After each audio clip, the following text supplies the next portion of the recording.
लेकिन उतना ही जरूरी किसान कैसे देख रहा है, किसान पुत्र इस बंगाल चुनाव को कैसे देख रहे हैं। मोहित शर्मा हमारे साथ मौजूद है, लगातार बंगाल में डटे हुए और दौरा इनका जारी है।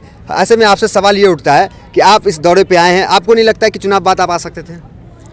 बंगाल में सब कैसा है ये तो बताओ। अगर मोदी जी के राज में पूछें कि देश में कैसा है तो सब लोग कहते हैं कि बहुत ही बुरा हाल है, लेकिन बंगाल में सब खूब भालो है, खूब भालो छी। बंगाल में तो बोलने की आज़ादी नहीं, इस तरह की बात कही जाती है। कौन कह रहा है बंगाल में बोलने की आज़ादी नहीं है?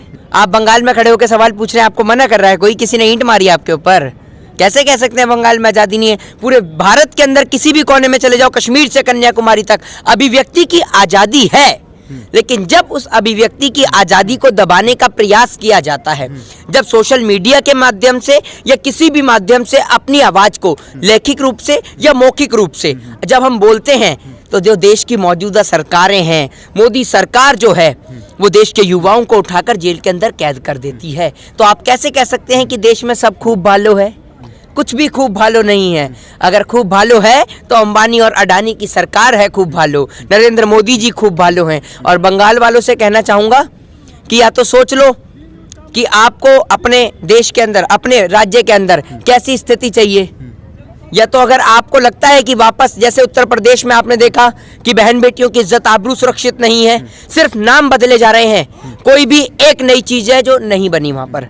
तो लेकिन योगी आदित्यनाथ गए हुए थे, वो तो कह रहे हैं कि अब बंगाल को इंसाफ मिलेगा। यहाँ पे उनसे कहिए कि एक बार आकर जो बहन बेटियों के साथ उत्तर प्रदेश में बलात्कार हुआ है, जो उत्तर प्रदेश के अंदर ब्राह्मणों की हत्या हुई है, उत्तर प्रदेश के अंदर जो दलितों पे अत्याचार हुआ है, शूद्रों पर अत्याचार हुआ है, वैश्यों पे अत्याचार हुआ है, और तमाम जाति धर्म के लोगों पे, मुस्लिमों से लेकर हिंदू, ब्राह्मण, दलित और तमाम समुदाय के लोगों के ऊपर जो अत्याचार हो रहा है, उसको तो एक बार न्याय दिला दीजिए। वहाँ कहाँ पहुँच गए बंगाल महाराज जी? अगर नाम बदलने से ना, अगर आप नाम की बदले काम किया होता तो आज ये उत्तर प्रदेश उत्तम राज्य प्रदेश बन गया होता। समझ रहे हैं? जो आज गुंडा प्रदेश है ना, ये उत्तम प्रदेश कहलाया जाता है। लेकिन क्या करें महाराज, आप तो सिर्फ नाम बदलने में पूरा कार्यकाल बिता देते हैं। पता भी नहीं चल रहा कि 5 साल का कार्यकाल, 22 में चुनाव है, और 22 में चुनाव है उत्तर प्रदेश के अंदर, और आप ये देखिए कुछ काम ही नजर नहीं आता। सिर्फ एक ही चीज नजर आती है कि इलाहाबाद का नाम बदल के प्रयागराज कर दिया, योगी आदित्यनाथ ने अपना नाम बदल के अजय सिंह बिष्ट से योगी आदित्यनाथ कर दिया,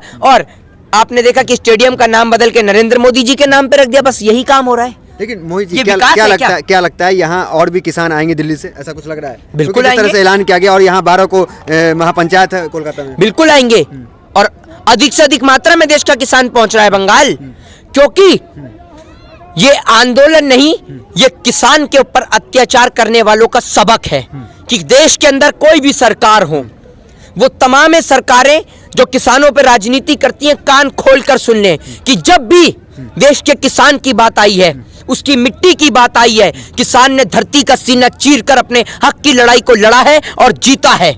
और जब आप इनसे सबक लीजिए, सलाह लीजिए कि आपने देखा कि अगर आप किसान से लड़ाई लड़ेंगे तो आपने देखा कि पंजाब के गुरदासपुर में जो हाल हुआ है ना, वही हाल अब बंगाल में होने वाला है, और वही हाल उत्तर प्रदेश में होने वाला है। जगह जगह पर भारतीय जनता पार्टी के लोगों को खड़ा नहीं होने दे रही है लोग, क्योंकि देश का किसान सड़क पर है। ऐसा लगता है सामने चाणक्य कहे जाते हैं अमित शाह, उनकी रैली में तमाम भीड़ आ रही है, सब कुछ तो हो रहा है, और चाणक्य कहे जाते हैं किसान नेता, या किसान उस चाणक्य से लड़ पाएगा, टकरा पाएगा? कौन है चाणक्य? अमित शाह। अमित शाह चाणक्य है कहे जाते हैं, राजनीतिक चाणक्य। कौन कह रहा है? कौन कह रहा है? मुझे बताइए। राजनीतिक चाणक्य तमाम दिखा रही है मीडिया तो यूं भी कह रही थी दाढ़ी बढ़ाने से डर गया, मोदी की दाढ़ी से डरा पाकिस्तान, तो डर गया क्या? बंगाल में सरकार, मोदी सरकार इस बात पे चुनाव क्यों नहीं लड़ती कि देश के अंदर मोदी सरकार ने कितने एम्स बनाए, कितने मेडिकल कॉलेज बनाए, कितने इंजीनियरिंग कॉलेज बनाए, देश के अंदर कितने युवाओं को रोजगार मिला?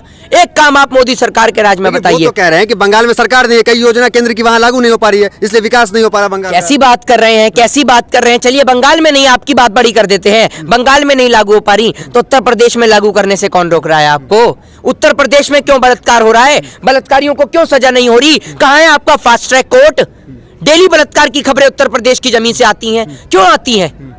इसलिए आती हैं कि आप अपने नेताओं को जो बलात्कार करते हैं उन्हें सुरक्षित रखते हैं, उनको सजा दिलवाइए ना। देश में अगर कुलदीप सिंह सेंगर, चिन्मयानंद जैसे लोगों को फांसी की सजा होगी तो सबक सबके लिए होगा। समझ रहे हैं आप इस बात को? लेकिन आप तो बंगाल के चुनाव में पहुंच गए, रविंद्रनाथ टैगोर की तरह दाढ़ी बढ़ा ली और दाढ़ी बढ़ा के पहुंच गए हैं बंगाल। चाहे चाहे देश का किसान मरे, चाहे देश का जवान मरे। देखिए, सोना- आप कुर्सी प्रेमी नरेंद्र मोदी हैं। सोनार बंगले की बात होती है कि बंगाल को सोना बना देंगे, तो इस चीज को जनता यकीन करेगी इस बार, क्या लग रहा है? तो उत्तर प्रदेश को आपको सोना बनाने से किसने मना करा है? आपने तो उत्तर प्रदेश को बलात्कारियों का प्रदेश बना दिया। उत्तर प्रदेश में बहन बेटियों की लुटती इज्जत आबरू और भगवान श्री राम का नारा लगाने वाली भारतीय जनता पार्टी के राज में सबसे ज्यादा अत्याचार हिंदुओं के ऊपर। कैसे बनाएंगे? ऐसे बनाएंगे क्या उत्तम प्रदेश उत्तर प्रदेश को? इस तरीके से बनेगा? लेकिन आप एक बात बताइए, चलिए माना बंगाल में ममता दीदी नहीं करने दे रही है आपको कोई काम, उत्तर प्रदेश में किसने हाथ पकड़ा है आपका? पकड़ रखा है क्या किसी ने हाथ? बिहार में किसने आपका हाथ पकड़ रखा है? जो बिहार में इस तरीके की घटना हो रही है, गुजरात में क्या हो रहा है दहेज को लेकर, वो नहीं बोलेंगे आप। गुजरात मॉडल की चर्चा तो होती रहती है। हाँ, चर्चा तो हो भी रही है। चर्चा तो उस बेटी की भी हो रही है जिसने दहेज को लेकर आत्महत्या करी।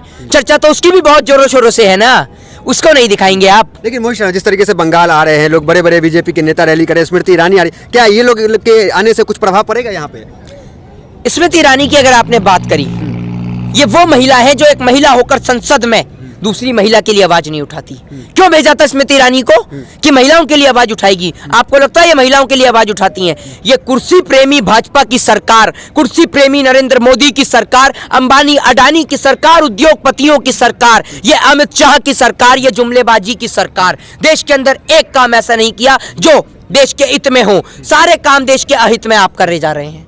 नेताओं को वोट मांगना चाहिए शिक्षा, स्वास्थ्य और बेरोजगारी के नाम पर, ना कि राम और रहीम के नाम पर, क्योंकि इस देश के अंदर मंदिर, मस्जिद, गिरजाघर, चर्च लोगों की आस्था का प्रतीक है। और राजनेताओं का काम नहीं है कि लोगों की आस्थाओं से खिलवाड़ करें। राजनेताओं का काम है कि शिक्षा, स्वास्थ्य और मूल सुविधाएं जो हैं उन पर बात करें और देश के लोगों से सवाल का जवाब लें। लेकिन मोहित शर्मा, आपको नहीं लगता है कि जो किसान हैं वो इस पर बंगाल आ रहे हैं और तमाम किसान नेता भी आ रहे हैं, ऐसे में जो बंगाल आने मना है किसान को? कहीं लिखा हुआ है बोर्ड पर कि यहाँ पर सिर्फ मोदी अमित शाह की टोली घुसेगी और किसान का यहाँ आना मना है? मना है क्या? अंदाता है वो, तो उसको क्या मतलब इधर? तो बंगाल में किसान नहीं है, बंगाल में खेती नहीं क्या होती। अपील कीजिएगा आप किसानों से? क्या अपील कीजिएगा? कानून पे बात कीजिएगा, सिंपल। किसानों से क्या अपील करें? किसान नेता कह रहे हैं आप भाजपा को हराओ, खुल्लम खुल्ला कह रहे हैं भाजपा को हराओ तो किसानों की जीत होगी। इसको आप जीत मानते हैं? हराएंगे नहीं क्या? क्यों नहीं हराएंगे? हराएंगे। कृषि कानून की वापसी को जीत मानिएगा ना? कृषि कानून की जीत तो वापसी होगी जब सरकार किसानों की ओर ध्यान नहीं देगी, तो किसान भी तो कुछ ना कुछ करेगा ना ध्यान केंद्रित कराने के लिए। तो कर रहा है किसान, कर रहा है किसान। तो अभी जो महंगाई भी आप देख रहे हैं, महंगाई भी एक समस्या है यहाँ पे, रोजगार भी समस्या है, और कृषि बिल को लेकर लगातार जो आंदोलन चल रहा है, इस जो नतीजे आए हैं, पंजाब निकाय चुनाव वहाँ भाजपा हार गई, अभी एमसीडी का चुनाव हुआ वहाँ भी दिल्ली में, वहाँ भी भाजपा हार गई, क्या ये प्रभाव पड़ा है और बंगाल में भी असर देखने को मिलेगा? अगर ईवीएम पर सख्ती से पाबंदी कसी जाए तो आज मुझसे आपको एक कागज पे स्टैंप लगा के मोहित शर्मा आपसे कहता है कि बंगाल से और उत्तर प्रदेश से भारतीय जनता पार्टी उर्फ भारतीय जुमला पार्टी का सुपड़ा साफ है। अगर ईवीएम पे लगाम और पाबंदी कसी जाए तो। नहीं, ईवीएम को लेकर क्यों सवाल आप उठा दिए?